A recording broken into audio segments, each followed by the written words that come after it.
Hello guys, நான் உங்கள் ஜெய்சன். நம்ம சேனலில் இன்றைக்கி என்ன வீடியோன்னு பார்த்தீங்கன்னா, நம்ம பைக்குக்கு வந்து ஆக்ரோபோவிக் R1M எக்ஸாஸ்ட் போட்டிருக்கோம்.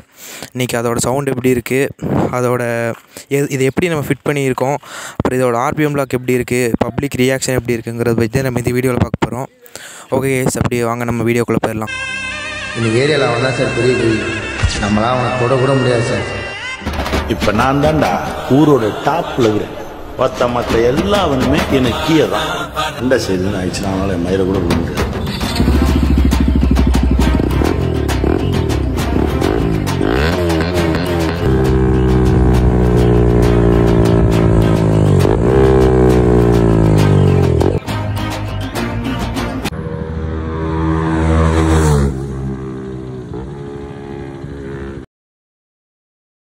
ஓகே கைஸ், நான் ஃபஸ்ட்டு இந்த எக்ஸாஸ்ட்டோட பேர் கரெக்டாக சொல்லிடுறேன். இந்த எக்ஸாஸ்ட்டோட பேர் பார்த்தீங்கன்னா ஆக்ரோபோவிக் R1M கார்பன். இதை நான் எங்கே வாங்கினேன்னு பார்த்தீங்கன்னா கோயம்புத்தூர் ஓல்டு மார்க்கெட்டில் தான் வாங்கினேன். 6 நம்பர் ஷாப்பில் தான் வாங்கினேன். இந்த எக்ஸாஸ்ட் வந்து நம்ம இப்போ எப்படி ஃபிட் பண்ணியிருக்கோன்னு பார்த்தீங்கன்னா, இங்கே ஒரு ஸ்ட்ரெயிட் கிளாம்ப் வாங்கியிருக்கோம். அது இங்கே ஒரு ஸ்ட்ரெயிட் கிளாம்ப் வருது பார்த்தீங்களா. இங்கே ஒரு ஸ்ட்ரெயிட் கிளாம்பு. இந்த ஸ்ட்ரெயிட் கிளாம்பில் வந்து பார்த்திங்கன்னா நம்ம இந்த புட்ரோஸ்ட் கூட ஸ்ட்ரெயிட் கிளாம்பை கனெக்ட் பண்ணி இந்த எக்ஸாஸ்ட்டை மாட்டியிருக்கோம். அதுக்கப்புறம் ஒரு எல் கிளாம்ப் ஒன்று வாங்கணும். இது வந்து இது எல் கிளாம்ப் மாட்டியிருக்கிறது வந்து பார்த்திங்கன்னா என்னோடய சென்டர் ஸ்டாண்டு கழட்டும் போது இந்த போல்டோட அந்த இதில் தான் வந்து நம்ம இந்த எல் கிளாம்ப் ஃபிட் பண்ணி அண்டர்பெல்லியோட இங்கே ஒரு கிளாம்பு வரும். அந்த கிளாம்பை வந்து இந்த எல் கிளாம்பை நம்ம கடையில் வாங்கி இந்த அண்டர்பெல்லி கூட நம்ம ஃபிட் பண்ணியிருக்கோம். இப்படி ஃபிட் பண்ணால் மட்டும்தான் பார்த்தீங்கன்னா நமக்கு வந்து எக்ஸாஸ்ட் வந்து சுத்தமாக சேக்கே இருக்காது. இப்போ பார்த்தீங்கன்னா இந்த எக்ஸாஸ்ட் வந்து எனக்கு சேக்கே இருக்காது, சுத்தமாக லைட்டாக தான் இருக்கும். வண்டி வேறு வந்துகிட்டே இருக்குது. இப்படி ஃபிட் பண்ணால் மட்டும்தான் நமக்கு எக்ஸாஸ்ட் வந்து சேக் இருக்காது. அதுக்கப்புறம் இந்த எக்ஸாஸ்ட்லேயே பார்த்திங்கன்னா நிறைய விதம் இருக்குது. என்னோடய எக்ஸாஸ்ட்டில் வந்து பார்த்திங்கன்னா இங்கே கேப் எதுவுமே வராது. இதே மாடல்லையே பிளாக் கலர் ஒன்று இருக்குது, அதில் வந்து பார்த்திங்கன்னா இது கேப் இருக்கும் இங்கே. ஆனால் இந்த எக்ஸாஸ்ட்டில் வந்து இந்த கேப் வராது. இங்கே ஃபுல்லாகவே க்ளோஸ்டாக தான் இருக்கும். உங்களுக்கு பார்த்தாலே தெரியும். இந்த எக்ஸாஸ்ட் தான் நான் போட்டிருக்கேன். அதனால் நீங்கள் வந்து மாற்றி போட்டுறாதீங்க. உண்மையாலுமே சொல்கிறேன், இந்த எக்ஸாஸ்ட் வந்து இந்த NS200 BS6க்கு உண்மையாலுமே வேறு லெவலில் சவுண்ட் எடுத்து கொடுக்குது. அதாவது எப்படி பார்த்திங்கன்னா, இப்போ ஒரு ஐடியலில் இருக்கும்போது பார்த்திங்கன்னா சவுண்ட் வந்து ஒரு மாதிரியாக கேட்கும். இது நம்ம மெதுவாக ஓட்டும்போது ஒரு மாதிரி கேட்கும், நம்ம RPM அடித்து அழுத்தி ஓட்டும்போது ஒரு மாதிரி கேட்கும். அது உண்மையாக வேறு லெவலில் இருக்குது. இந்த பூ வந்து பார்த்திங்கன்னா இங்கே ரீல்ஸ் எடுத்துகிட்டு இருக்காங்க பசங்க. அதனால் சும்மா சரி அழகாக இருக்கட்டுமேங்கிறதுக்காக இந்த பூ வச்சுருக்கேன்.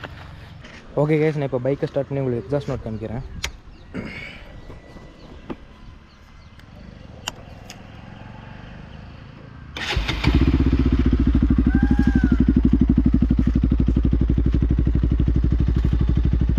இதுதான் கைஸ் பைக்கோட ஐடியல் எக்ஸாஸ்ட் நோட்டு.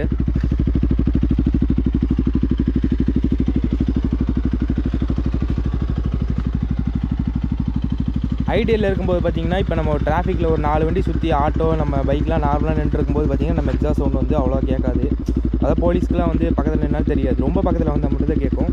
மற்றபடி ஐடியல் இப்படி தான் கேட்கும். ஆனால் த்ராட்டில் ஓப்பன் பண்ணால் திறக்குங்க. இங்கே பாருங்கள்,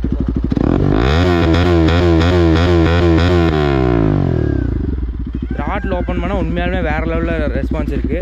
இந்த பைக்குக்கு இந்த எக்ஸாஸ்ட் வந்து எனக்கு உண்மையாலுமே வந்து நமக்கு சேஃப்டியாகவும் இருக்கும். அதுக்கப்புறம் வந்து போலீஸ்கிட்டே நம்ம அவ்வளோ சீக்கிரம் மாட்ட மாட்டோம். பார்த்தாங்கன்னா மாட்டிடுவாங்க. நான் போகும்போது சொல்கிறேன், அவ்வளோவா வந்து ஐடியலில் இருக்கும்போது வந்து சவுண்டு ஓப்பன் ஆகலை அவ்வளோவா. ஓகே கேஸ், இப்போ நான் வந்து இந்த பைக்கோட ரைட் ரிவ்யூ எப்படி இருக்குதுன்னு சொல்லிட்டு உங்களுக்கு காட்டுறேன். போனாலும் ஒரே நிமிஷம் கைஸ், வண்டி வேறு சவுண்டு கேட்குது.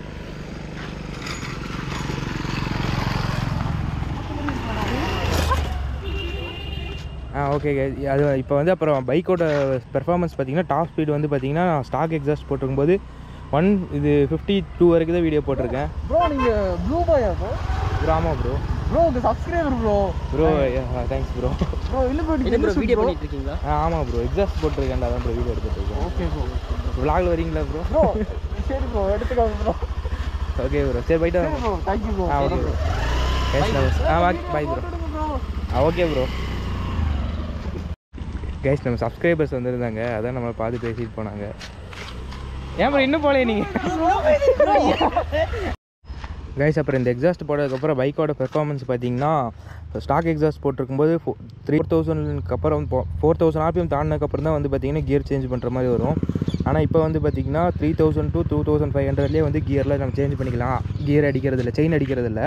அப்புறம் டாப் ஸ்பீடு வந்து பார்த்திங்கன்னா வந்து ஸ்டாக் எக்ஸாஸ்ட் போட்டுக்கும்போது 152 போனேன். ஆனால் இப்போ வந்து எக்ஸாஸ்ட் போட்டதுக்கப்புறம் 155 போயிடுச்சு பைக்கு. அப்புறம் ஃபஸ்ட் கியர்லேயே வந்து 52 வரைக்குமே எனக்கு இது ஃபஸ்ட் கியரில் ஸ்பீடு போகுது. ஓகே கைஸ், நான் அப்படியே வந்து நான் ரைட் ரிவ்யூ உங்களுக்கு காமிச்சிடுறேன். கைஸ் இதுதான் வந்து பார்த்தீங்கன்னா நம்ம பைக் ஆக்ரப்பாவிக் R1 நம்மளோட எக்ஸாஸ்ட் நோட் பார்த்துருப்பீங்க. உண்மையாகவே வேறு லெவலில் தான் போலீஸ் வராங்க, கைஸ் பிடிச்சிட போகிறாங்க. இப்போ போலீஸ் வந்துருக்காங்க நிற்கிறாங்களா, கிளச்சை பிடிச்சிட்டோம், உண்மையாகவே சவுண்டே அவங்களுக்கு கேட்காது. அந்த மாதிரி தான் இருக்குது எக்ஸாஸ்ட் நோட்டு. ஆனால் ஓப்பன் பண்ணால் திறந்தானே பாருங்கள், பார்த்தீங்களா? திறக்கிற ராடில் ஓப்பன் பண்ணாலே பயங்கரமான சவுண்டு பார்த்தீங்களா. இந்த உண்மையாகவே எக்ஸாஸ்ட் நோட் வந்து பயங்கரமாகவே இருக்குது. அதே மாதிரி இந்த டிவைடர்லாம் இருக்குது பார்த்தீங்களா, இதுக்கிட்டலாம் போகும்போது சவுண்டு பார்த்தீங்கன்னா வந்து எனக்கு ஃபீல் ஆகிறத நான் சொல்கிறேன். எனக்கு வந்து GT 650யோட சவுண்டு மாதிரி தான் எனக்கு கேட்குது. அது ரெட் ரூஸ்டர் போட்டு இந்த மாதிரி தான் சவுண்டு கேட்க அழுத்தும் போது.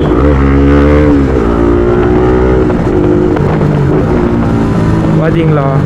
அப்புறம் வந்து எக்ஸாஸ்ட் வந்து ஃபயர்லாம் வராது கைஸ். நான் ஃபயர் வர மாதிரிலாம் செட் பண்ணல, வருமாங்கிறது எனக்கு தெரில இந்த BS6 மாடலுக்கு.